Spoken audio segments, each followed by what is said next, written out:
함께 찬양 드리시면서 구시 특별 기도회를 시작하겠습니다.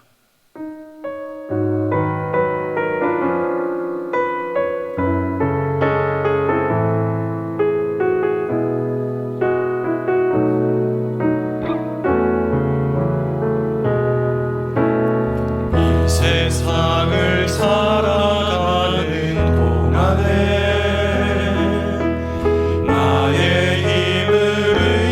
알 수 없으니 기도하고 낙심하지 말 것은 주께서 참 소망이 되심이라. 하나님의 꿈이 나의 비전이 되고 예수님의 성품이 나의 인격이 되고 성령님의 권능이 나의 능력이 되길 원하고 바라고 기도합니다. 주의 길을 걸어가는 동안에 세상에 것 의지할 수 없으니 감사하고 낙심하지 말 것은 주께서 참 기쁨이 되심이라. 하나님의 꿈이 나의 비전이 되고 예수님의 성품이 나의 인격이 되고 성령님의 권능이 나의 능력이 되길 원하고 바라고 기도합니다. 1절만 다시 한 번 더 찬양합니다.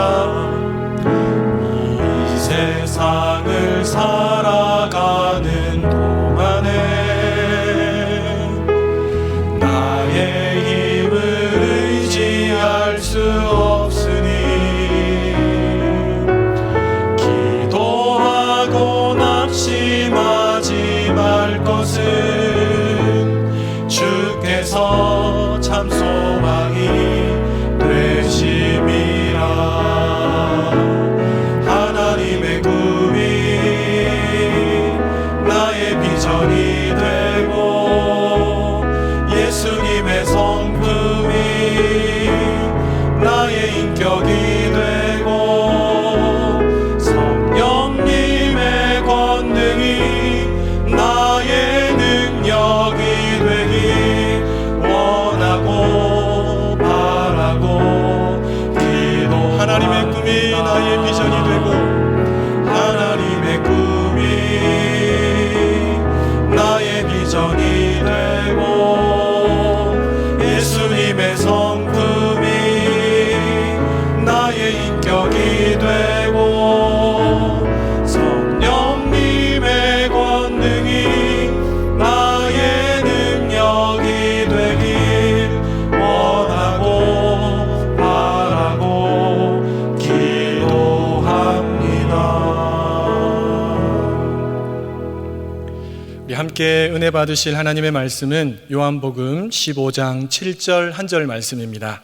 신약 성경 173면에 있습니다. 요한복음 15장 7절 한 절 말씀을 우리 한 목소리로 봉독하시겠습니다. 너희가 내 안에 거하고 내 말이 너희 안에 거하면 무엇이든지 원하는 대로 구하라. 그리하면 이루리라. 아멘.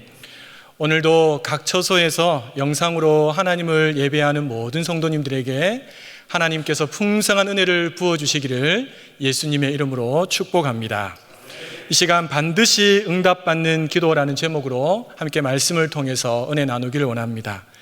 영국의 침례교 마이어 목사님이 배를 타고 대서양을 건널 때였습니다. 마침 주일이 되어서 목사님께서 배 객실에서 주일 예배를 인도하셨다고 합니다. 당시 목사님은 기도는 응답된다라는 제목으로 설교를 하셨는데요. 그 예배에 참여한 많은 사람들이 목사님의 말씀을 통해서 큰 은혜를 받았습니다. 그런데 딱 한 사람이 은혜를 받지 못했다고 합니다. 그는 무신론자였습니다. 무신론자 곁에 있던 한 사람이 그에게 이렇게 물었습니다. 마이어 목사님의 설교를 어떻게 생각하십니까? 그러자 무신론자는 이렇게 대답했다고 합니다. 한마디도 못 믿겠습니다. 오후가 되었습니다. 마이어 목사님은 3등 성객실을 위해서 그들을 위해서 설교하러 이동하셨습니다. 그러자 1등, 2등 성객들도 마이어 목사님의 뒤를 따라서 갔지요. 그리고 그 무신론자도 심심하기도 하고 또 비웃을 만한 거리를 찾기 위해서 따라갔다고 합니다. 걸어가는 중에 무신론자의 눈에 무릎을 모으고 양손을 그 위에 올려놓고 잠자고 있는 백발노인이 눈에 띄었습니다. 그는 주머니 속에 넣어두었던 귤 2개를 꺼내어서 백발노인의 무릎 위에다가 살며시 올려놓고 목사님을 따라갔습니다. 마이어 목사님이 3등 성객 설교를 다 마치고 돌아오는 길이었습니다. 이 백발노인이 귤 껍질을 벗기고 있었는데요, 목사님께서 이렇게 말씀하셨어요. 할머님, 귤이 참 맛있어 보입니다. 그러자 이 노인이 이렇게 대답합니다. 예, 제 아버지는 참으로 신실하신 분이십니다. 그때 마이어 목사님의 뒤를 따라오던 무신론자가 그 이야기를 듣고는 이렇게 물었다고 합니다. 뭐라고요? 아버지라고요? 아직까지도 아버지가 살아계시단 말입니까? 그러자 노인은 이렇게 대답합니다. 하나님 아버지를 말하는 것입니다.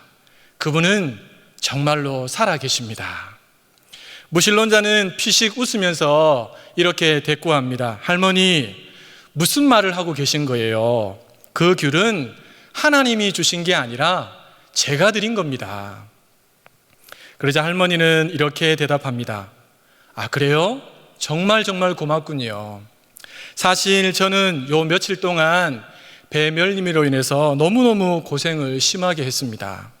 그래서 하나님 앞에 이렇게 기도를 했습니다. 하나님, 멀미 때문에 너무너무 힘이 듭니다. 귤을 먹으면 나을 것 같은데 하나님 아버지, 어떻게 해서든지 제게 귤을 좀 주십시오. 이렇게 계속 기도하다가 낮잠이 들었는데, 아니 글쎄 눈을 떠보니까 하나님이 귤 하나가 아니라 귤 2개를 주시지 않았겠습니까? 누구를 통해 주셨는지는 몰라도 저의 기도를 들으신 하나님 아버지께서 주신 것이지요. 여러분, 이 말을 들었던 무신론자는 어떤 반응을 보였을까요? 그는 마이어 목사님이 전해준 기도는 응답된다 라고 했던 그 말씀이 깨달아졌다고 합니다. 온몸에 전율이 흘러가는 경험을 하게 되었습니다. 그리고 그는 그 자리에서 깨어져서 하나님을 믿게 되었고 구원의 기쁨을 누리게 되었다고 합니다. 주 안에서 사랑하는 여러분, 백발 할머니가 고백했던 하나님은 좋으신 아버지이십니다. 백발 할머니의 기도를 들으시고 응답하신 하나님은 우리의 기도도 들으시고 응답해 주시는 좋은 아버지가 되시는 줄로 믿습니다. 이런 좋으신 하나님 아버지를 매일의 삶 속에서 느끼고 싶지 않으십니까? 그렇다면 실제로 그 하나님 앞에 조용히 나아가서 기도하시면 됩니다. 기도에 더욱 힘쓰는 해를 맞아 그 어느 해보다도 전심으로 기도하심으로 좋으신 하나님 아버지를 깊이 경험하시는 우리 사랑하는 모든 성도님들 되시기를 예수님의 이름으로 축복합니다. 아멘. 오늘 말씀은 우리 예수님께서 들려주신 참 포도나무와 가지에 나오는 이야기입니다. 우리 다시 한번 이 말씀을 함께 읽어보도록 하겠습니다. 너희가 내 안에 거하고 내 말이 너희 안에 거하면 무엇이든지 원하는 대로 구하라. 그리하면 이루리라. 아멘. 예수님은 분명히 무엇이든지 원하는 대로 구하라, 그리하면 이루리라 라고 우리에게 말씀하십니다. 100% 응답받는 말씀이라는 것이지요. 그런데 예수님은 여기에 앞서서 2가지 전제를 먼저 말씀해 놓으셨습니다. 첫 번째 전제는 너희가 내 안에 거해야 합니다. 여러분, 제자들이 예수님 안에 거한다, 이것은 도대체 무슨 뜻일까요? 사도 바울이 쓴 서신서를 들여다보면 그리스도 안이라고 하는 표현으로 바꾸어놓은 것을 우리가 쉽게 알 수가 있습니다. 누가 그리스도 안에 거할 수 있습니까? 누가 그리스도 안에 거할 수 있습니까? 바울에 의하면 예수님께서 나의 모든 죄를 지시고 십자가에 죽으신 사실을 믿고 3일 만에 다시 살아나신 예수 그리스도, 그분을 믿는 사람, 예수님을 나의 구주로 받아들이는 사람, 그 사람만이 그리스도 안에 거할 수 있다고 바울은 말했습니다. 두 번째 전제는 내 말이 너희 안에 거해야 합니다. 예수님의 말씀이 제자들 안에 거해야 한다는 말씀은 크게 어렵지 않습니다. 우리 주님께서 주셨던 그 말씀을 가장 소중하게 여기고 묵상하고 매일의 삶 속에서 붙드는 것을 의미하지요. 쉽게 말하면 주님의 말씀에 지배당하는 삶, 지배받는 삶을 의미합니다. 사랑하는 여러분, 하나님께 기도하려면 하나님을 제대로 알고 기도해야 합니다. 그러기 위해서는 반드시 성경의 하나님이 어떤 분이신지를 우리가 정확하게 알고 있어야 합니다. 그분에게 어떤 능력과 지혜가 있으셨는지, 그분은 어떤 성품을 지니고 계신지에 대해서 우리가 정확하게 알아야 한다는 것이죠. 성경에 나오는 수많은 믿음의 사람들은 하나님에 대한 이런 분명한 믿음, 다시 말해서 말씀 위에서, 말씀 안에서 기도했던 사람들이었습니다. 잠언 28장 9절 말씀은 말씀으로부터 멀어진 기도에 대한 경고의 말씀인데요, 우리 함께 읽어보도록 하겠습니다. 사람이 길을 돌이키고 율법을 듣지 아니하면 그의 기도도 가증하니라. 말씀에서 멀어지게 된다면 가장 고결한 기도도 가증해질 수 있다는 말씀이지요. 주 안에서 사랑하는 여러분, 정말 감사한 것은 우리는 이미 예수 그리스도를 믿음으로 말미암아 그분 안에 거하고 있는 특별한 하나님의 사람들인 줄로 믿습니다. 그리고 우리는 이미 손쉽게 성경을 접할 수 있는 너무나도 좋은 환경 속에서 살아가고 있습니다. 이 얼마나 큰 축복이겠습니까? 그러니 우리가 정말 힘써서 추구해야 될 것은 무엇일까요? 실제로 하나님의 말씀을 읽고 실제로 기도하는 것입니다. 포도나무와 가지처럼 온전히 주님께 연결되어 있어야 한다는 것이지요. 그런데 우리의 문제는 무엇일까요? 이런저런 핑계를 대면서 실제로 잘 기도하지 않는다는 것이지요. 또 기도의 능력을 온전히 신뢰하지 못하고 기도하지 않는다는 것입니다. 서두에 제가 언급했던 마이어 목사님께서는 이런 말씀을 하셨습니다. 인생의 큰 비극은 응답받지 못한 기도가 아니라 드려지지 않는 기도다. 인생의 큰 비극은 응답받지 못한 기도가 아니라 드려지지 않는 기도다. 여러분, 아무리 좋은 무기가 있다 하더라도 사용하지 않으면 무용지물이 되는 것처럼 그리스도인으로서 기도의 특권을 부여받았다 할지라도 기도하지 않는다면 무용지물이 되고 마는 것이죠. 반드시 응답받는 기도의 비결을 알려주신 우리 주님의 입장에서 볼 때 얼마나 안타까운 일이겠습니까? 하나님은 모든 사람들을 사랑하십니다. 하나님은 사랑 그 자체시지요. 그래서 모든 사람들에게 하나님은 지금도 은혜를 베풀고 계십니다. 그런데 하나님께서 특별히 더 은혜를 주시는 사람들이 있습니다. 그 사람은 그리스도 안에서 겸손히 하나님만 바라보고 기도하는 사람입니다. 코로나19로 인해서 온 나라가 어려운 가운데 있습니다. 나라들뿐만 아니라 교회들도 참 어려운 가운데 있습니다. 우리의 마음도 지금 많이 어렵지 않습니까? 여러분, 지금이 바로 기도할 때입니다. 하나님을 바라고 기도할 때가 바로 지금입니다.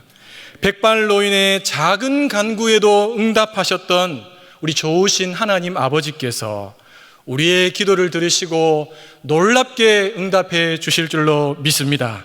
어려운 중에 기도함으로 그 어느 해보다도 하나님을 깊이 누리시고 느끼시고 또 영적으로 육적으로 풍성한 은혜를 날마다 경험하며 살아가는 우리 대영의 모든 가족들 되시기를 예수님의 이름으로 축복합니다. 아멘. 우리 기도문을 함께 읽고 통성으로 함께 기도하겠습니다. 하나님 아버지, 우리의 좋은 아버지가 되어 주셔서 감사합니다. 또한 기도할 때마다 우리의 기도를 듣고 신실하게 응답해 주셔서 감사합니다. 주신 말씀처럼 내가 주님 안에 거하고 주님의 말씀을 내 안에 채우며 기도하겠습니다. 하나님, 그리하면 이루리라의 응답으로 역사해 주시옵소서.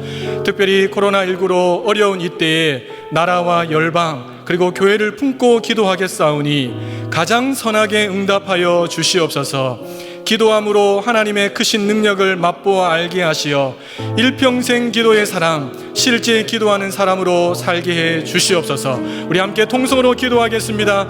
하나님 아버지, 감사합니다. 이 밤에도 우리가 하나님의 말씀을 통하여서 반드시 응답받는 기도의 비밀에 대해서 하나님께서 우리에게 교훈하여 주시니 감사합니다.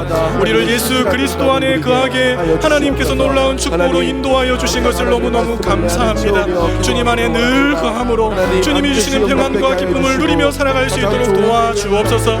하나님, 이것으로 만족하지 않고 주님이 주시는 하나님의 말씀을 우리의 심령 가운데 채워넣기를 원합니다. 그 말씀이 힘이 되게 하시고 그 말씀이 우리의 삶 가운데 능력으로 나타날 수 있도록 하나님 도와주시기를 소망합니다. 그래서 하나님 아버지, 우리가 기도할 때마다 응답받는 놀라운 기도의 주인공들 될 수 있도록 도와주시옵소서. 지금까지 우리의 삶 가운데 응답하셨던 하나님, 앞으로 우리의 기도 가운데 더 신실하게 풍성함으로 응답해 주실 줄로 믿습니다. 그 하나님을 날마다 경험하며 살아갈 수 있도록 도와주시옵소서. 그리하면 이루리라는 응답의 역사가 우리 개개인의 삶 가운데 나타날 수 있게 하여 주시옵소서. 하나님 아버지, 코로나19로 인해서 여러 많은 나라와 열방과 나라와 교회들이 하나님 아버지 어려운 가운데 있습니다. 주여 불쌍히 여겨 주시옵소서. 가장 선하게 응답하여 주시옵소서. 크고 놀라우신 하나님의 일하심들을 볼 수 있는 놀라운 계기로 사용하여 주시옵소서. 하나님, 우리에게 은혜를 주셔서 일평생 하나님 앞에 엎드려 하나님만 바라고 기도하는 기도의 사람으로 살아갈 수 있도록 하나님 역사하여 주시옵소서. 참 좋으신 하나님 아버지, 그 크신 은혜로 말미암아 우리로 그리스도 예수 안에 거하게 해주시니 감사합니다. 때마다 시마다 풍성한 말씀의 은혜로 우리를 먹이시고 힘주셔서 감사합니다. 무엇보다 우리의 힘으로 아무것도 할 수 없는 때라도 기도함으로 전능하신 하나님의 일하심을 볼 수 있다고 약속해 주시니 감사합니다. 하나님 아버지, 코로나19로 울산과 나라 그리고 열방이 큰 고통 중에 있습니다. 진노 중이라도 긍휼을 베푸시는 하나님, 속히 이 고통의 때가 지나가게 하여 주시옵소서. 더 이상 코로나가 확산되지 않도록 막아주시고 이를 위해서 일선에서 수고하시는 의료진과 방역팀들을 붙들어 주시옵소서. 확진자들을 불쌍히 여기셔서 하루속히 백신이 개발되게 하여 주시옵소서. 하나님 아버지, 4.15 총선이 한 달 앞으로 다가오고 있습니다. 어려운 시기에 이 아버지 하나님 문제를 능히 해결할 수 있는 유능한 지도자가 세워지게 하여 주시옵소서. 특별히 교회가 공격받고 있는 이 시기에 전면에 나서서 교회를 지킬 수 있는 신실한 하나님의 사람들이 세워지게 하여 주시옵소서. 하나님 아버지, 사랑하는 성도들이 좌우진영으로 치우치지 아니하고 누가 하나님의 교회를 위해서 일할 수 있는지를 꼼꼼히 살펴서 투표에 참여할 수 있도록 눈을 열어 주시옵소서. 하나님 아버지, 이 어려운 때에 우리 대형교회를 이끌어 나가시는 우리 담임 목사님을 특별히 기억해 주시고 엎드릴 때마다 하늘의 지혜와 능력을 물붓듯이 부어 주시옵소서. 영육을 더욱더 강건케 하시고 목사님의 마음에 날마다 하늘의 평강을 더하여 주시고 목사님의 가정도 지켜 보호하여 주시옵소서. 하나님 아버지, 사랑하는 대형의 모든 성도들을 기억해 주시고 계속해서 6월의 은혜를 베풀어 주시옵소서. 눈동자같이 지켜주시고 주의 날개 그늘 아래로 숨겨 주시옵소서. 코로나로 각 가정에서 예배드리고 기도할 때마다 하나님을 깊이 만나게 하시고 하나님으로 인하여 평강과 기쁨을 누리며 살게 하여 주시옵소서. 하나님 아버지, 말 한마디에 쉽게 무너질 수밖에 없는 연약한 존재가 우리들입니다. 하나님, 은혜를 주시옵소서. 은혜를 주시옵소서. 성령으로 충만케 하여 주시옵소서. 이 모든 말씀 십자가에서 죽으시고 부활하셔서 우리에게 기도의 특권을 허락하신 우리 주 예수 그리스도의 이름으로 기도드리옵나이다. 아멘. 계속해서 개인 기도하시고 예배를 마무리해 주시기를 바랍니다.